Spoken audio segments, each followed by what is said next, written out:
নির্বাচন কমিশন যেভাবে বিজেপির অঙ্গুলি হেলনে চলছে, ওটা বিজেপি কমিশন না ভারতবর্ষের নির্বাচন কমিশন, এ বোঝা অসম্ভব হয়ে পড়ছে। আমরা কি দেখলাম, দক্ষিণ 24 পরগনায় কাকে যেন একটা আনা হলো পুলিশ অবজারভার হিসেবে। তিনি নাকি সিংঘাম হিসেবে পরিচিত। সিংঘাম, বাবা, সিংঘাম হিসেবে পরিচিত উত্তরপ্রদেশে যোগী আদিত্যনাথ, যেখানে মুখ্যমন্ত্রী, তিনি সেখানকার এনকাউন্টার স্পেশালিস্ট। আমি তো বুঝে পাই না যে এনকাউন্টারের মানে কি, কখন এনকাউন্টার হয়, মানে তার মানে কি যারা জেলে বন্দী থাকে তাদের বার করে দিয়ে তারপরে তাকে মারা, আসলে মারাটাই, খুন করাটাই তাদের হিসেবের মধ্যে পড়ে বলে তখন এনকাউন্টারের নামে এইসব হয়। তাকে পাঠিয়ে দেওয়া হয়েছে এখানে দক্ষিণ 24 পরগনার পুলিশ অবজারভার হিসেবে। তো সিংঘাম টিংঘাম যেখানে আছেন সেখানে থাকুন, কিন্তু এখানে এসে যেটা করছেন এ অবৈধ। এটা যে কাজ করছেন আপনি, এটার বিরুদ্ধে আমরা তৃণমূল কংগ্রেসের পক্ষ থেকে প্রতিবাদ জানাচ্ছি। একটা প্রার্থী তার বাড়ি চলে যাচ্ছেন, আচ্ছা কোনো পুলিশ অফিসার কি রেড করতে পারে? কোনো পুলিশ অফিসার কি কোনো মহিলাদের, তারা বাড়িতে কোনো পুরুষ নেই সেখানে ঢুকে রেড করে তাকে ব্যতিব্যস্ত করতে পারে? এটা কি কোনো পুলিশ অফিসারের কাজ? আমরা বলতে চাই যে গাইডলাইন কি বলেছে, গাইডলাইন কি বলেছে। ইলেকশন কমিশনের গাইডলাইন বলছে যে, আমরা দেখাচ্ছি এটা, যে ইলেকশন কমিশনের গাইডলাইন বলছে যে পুলিশ অবজারভার, অর্থাৎ যে কোনো অবজারভার, সে চোখ আর কান হবে, হাত আর পা নয়, চোখ আর কান। তার মানে সে পর্যবেক্ষণ করবে আর বলবে যদি তার কিছু বলার থাকে। তার মানে এই নয় যে সোজা চলে যাবে, বাড়িতে চলে যাবে। এর পাস হিস্ট্রি সকলের জানার আছে, আমার বলার দরকার নেই। এর বিরুদ্ধে কি কি অভিযোগ আছে আপনারা সবাই ইতিমধ্যেই জানেন, এবং সমস্ত মানুষই জানেন যে মহিলাদের অভিযোগও এই অফিসারের বিরুদ্ধে আছে। তো এই রকম পরিস্থিতিতে দক্ষিণ 24 পরগনায় এই ধরনের একজন পুলিশ অফিসারকে অবজারভার হিসেবে পাঠানো, এটা কোন আইনি পদ্ধতির মধ্যে পড়ে? তো একেবারে পুরো নির্বাচন কমিশন কি নিজেকে একেবারে ভারতীয় জনতা পার্টির এজেন্ট হিসেবে তৈরি করে নিয়েছে? বিষয় তো সন্দেহ এমনিই বাংলার মানুষের নেই, যত যাচ্ছে দিন আরো তা প্রমাণিত হচ্ছে। আমরা এর তীব্র বিরোধিতা করি। মহিলাদের ওপর এই কেউ, কোনো পুরুষ নেই সেখানে ঢুকে যাচ্ছেন, সেখানে বলছেন, এই ধরনের এই পাওয়ার কিন্তু কোনো পুলিশ অবজারভারের ইলেকশন চলাকালীন নেই, কোনো সময় নেই। পুলিশ কি রেড করতে পারে নাকি এমনি? পুলিশ কি গিয়ে এরকম সার্চ টার্চের নামে জিজ্ঞাসাবাদ করতে পারে নাকি? আমরা এর বিরুদ্ধে আওয়াজ তুলছি। অবশ্যই ইলেকশন কমিশনে কমপ্লেন হয়েছে, সব জায়গায় কমপ্লেন হচ্ছে, যা যা আমাদের বিধি অনুযায়ী করার দরকার সেগুলো আমরা করছি। কিন্তু এটা জঘন্য একটা অপরাধ যেটা করা হচ্ছে, আমরা এর তীব্র বিরোধিতা করি। আর কি কি করবেন, আর কি কি করবেন বাংলাকে পাওয়ার জন্য? আর কি কি করবেন? বাংলার মানুষকে কিভাবে অপমান করবেন? আর কত পদ্ধতি আছে? সিংঘাম নিয়ে আসতে হচ্ছে, বলবেন? হ্যাঁ, ইলেকশন কমিশন নিজেই নিজের নিয়মকে লঙ্ঘন করছে। তাদের যে রুল বুকে যা আছে, যা অবজারভারের জন্য যা ডিউটি স্পেসিফিকেশন আছে, তার বাইরে গিয়ে তারা যা খুশি তাই করছে। যেখানে বিজেপির নেতারা যা বলে দিচ্ছেন, এরকম কোনো অবজারভার, পুলিশ অবজারভার এভাবে যেতে পারেন না।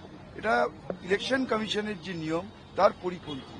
কিন্তু তারা কোনো নিয়ম কানুনই মানছেন না, মানে যেন একটা যুদ্ধ এমন ভাবে যাচ্ছেন, এমন ভাবে সেনাবাহিনীকে মানুষকে ভীত সন্ত্রস্ত করে দিচ্ছেন। সুষ্ঠুভাবে ভোট চান না মানুষের ভোটকে জোর করে আদায় করতে চান, এটা বোঝা যাচ্ছে না। Election commission free and fair election চাইছেন না, তারা জোর করে ভয় দেখিয়ে মানুষকে ভীত সন্ত্রস্ত করতে চাইছেন। এটাই হচ্ছে এই ইলেকশন কমিশন এবং ভারতবর্ষের ইলেকশন কমিশন এবং জ্ঞানেশ কুমারজি, এটাই হচ্ছে কাজ। আমরা তার বিরুদ্ধে তীব্র প্রতিবাদ করছি। এখানে যুদ্ধ চলছে, শুধু নৌসেনা আর বায়ুসেনা নেই। নৌসেনা আর বায়ুসেনা হলে পুরো যুদ্ধ। আরে এই যুদ্ধটা যদি পায়েলগাঁওতে করতেন তাহলে 26 জন সহনাগরিককে হারাতে হতো না, তাহলে 26 জন সহনাগরিককে হারাতে হতো না। এটা ভোটটা যুদ্ধ। মানুষ তার পবিত্র গণতান্ত্রিক ভোটাধিকার প্রয়োগ করবেন। নির্বাচন কমিশন দেখবেন যে সুষ্ঠু অবাধ নির্বাচন হচ্ছে কিনা। কিন্তু মানুষে এক একটা পাড়া থেকে 100-150 সেনাবাহিনী, মানুষের বাড়িতে পৌঁছে যাচ্ছে, মানুষ ভীত সন্ত্রস্ত হয়ে পড়ছে। এইভাবে হয় না। আর আপনারা তো আরো পারেন, বলছেন সিংহাম এসছে, কিসের সিংহাম? আরে তৃণমূল কংগ্রেসের কর্মীরা হচ্ছে পুষ্পা, ঝুঁকেগা নেই, ওরা ভয় ডর পায় না। লড়াই চলছে, লড়াই চলবে, এবং 4 তারিখের পরে বিজয় উৎসবেও দেখা হবে। সিংহাম নাচের নাচ দেখছেন, যেমন ভিডিও এসেছে। আমি শুধু দেখছেন না, মনে হয় সঙ্গও দিচ্ছেন, এরকমও ভিডিও। যাই হোক, ওনার নাচের টাচের কি ইচ্ছা আছে, কিন্তু এখানে এসে সব নাচ চলবে না। এই যে করছেন যে নাচগুলো এখানে, এই পুলিশ অবজারভার হয়ে, এই নাচ কিন্তু এখানে চলবে না। এটা মাটিটা বাংলার, এটা মনে রাখতে হবে। আর যাদের বিরুদ্ধে এটা করতে চাইছেন, যাদের অঙ্গুলি হেলনে এসেছেন, তারা তো আছে কেন্দ্রে বসে, এবং এখানে যাদের জন্য এসেছেন, যাদের বিরুদ্ধে, তারাও এই যে মাননীয় মন্ত্রী বললেন, এখানে কিন্তু পুষ্পা আছে, মনে রাখতে হবে। झुकेगा नहीं, हम लोग डरपोक नहीं है, हम लोग झुकेंगे नहीं, ये समझ लीजिए जी।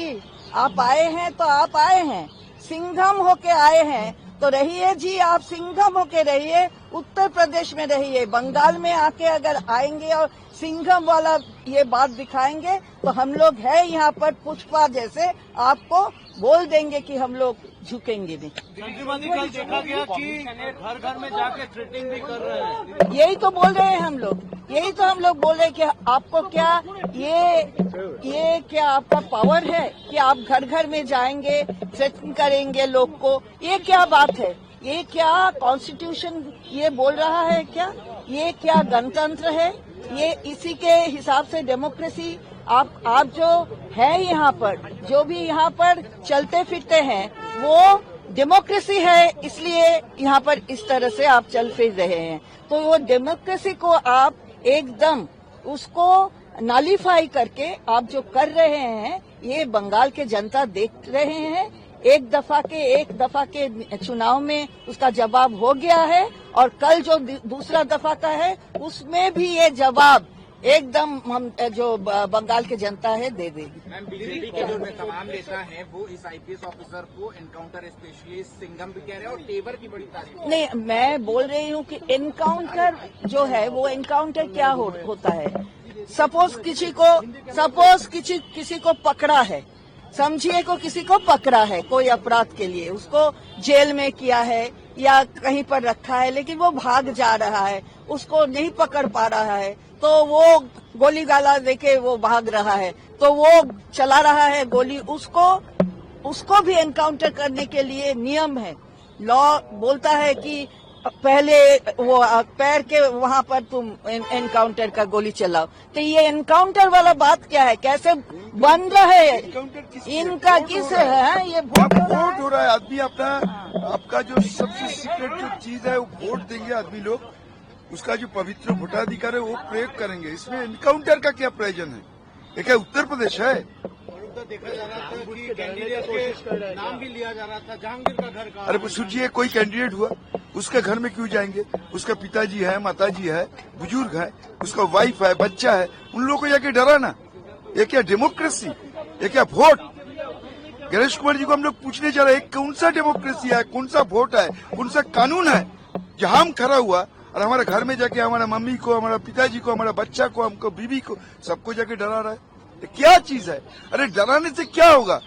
हम लोग 34 साल सीपीएम से फाइट करके उसको निकाल के यहाँ आए हैं, हम लोग को डराने से कुछ नहीं होगा। लेकिन वो कह रहे हैं कि जो जहांगीर खान है वो वोटर को धमका रहे हैं।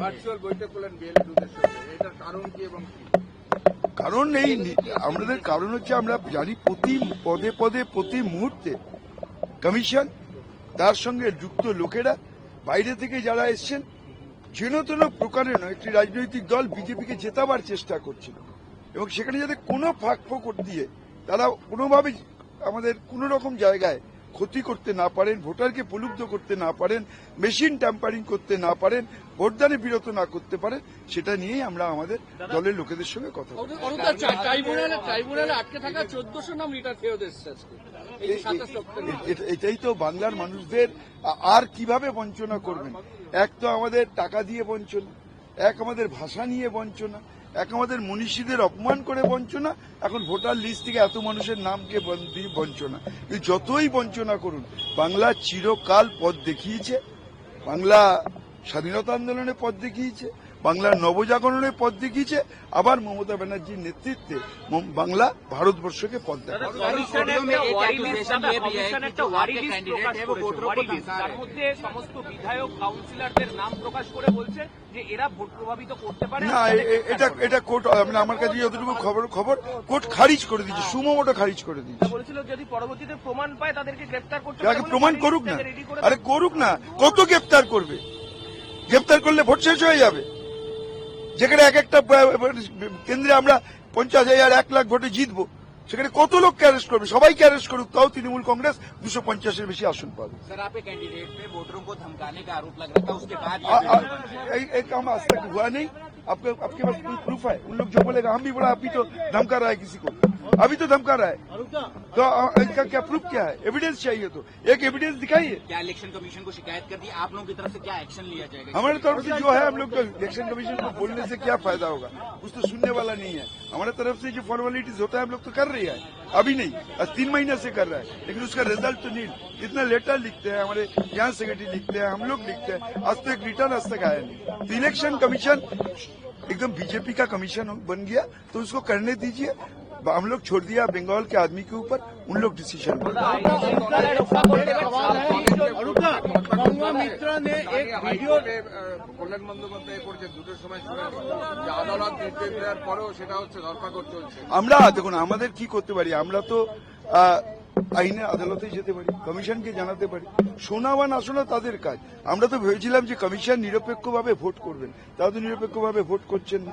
এটা আমাদের থেকে আপনারা ভালো জানেন। আমরা কোর্টের কাছে যাচ্ছি, মহামান্য কোর্টের কাছে, আশা করব তারা একটা সুনির্দিষ্ট রায় দেবেন, যাতে মানুষকে হ্যারাস না করায়। একটা পলিটিক্যাল পার্সন, সে ভোট করবে না, তাকে অ্যারেস্ট করা হবে? এটা হতে পারে কোনোদিন? ভারতবর্ষের গণতন্ত্রের ইতিহাসে এটা কলঙ্ক যে একটা রাজনৈতিক লোককে আগের থেকে অ্যারেস্ট করে ভোটদান থেকে বিরত করা, এটা ভারতবর্ষের ইতিহাসে কলঙ্ক। দাদা আইন শৃঙ্খলার কথা বলে দাদা 26 জনকে প্রণাম প্রণাম প্রণাম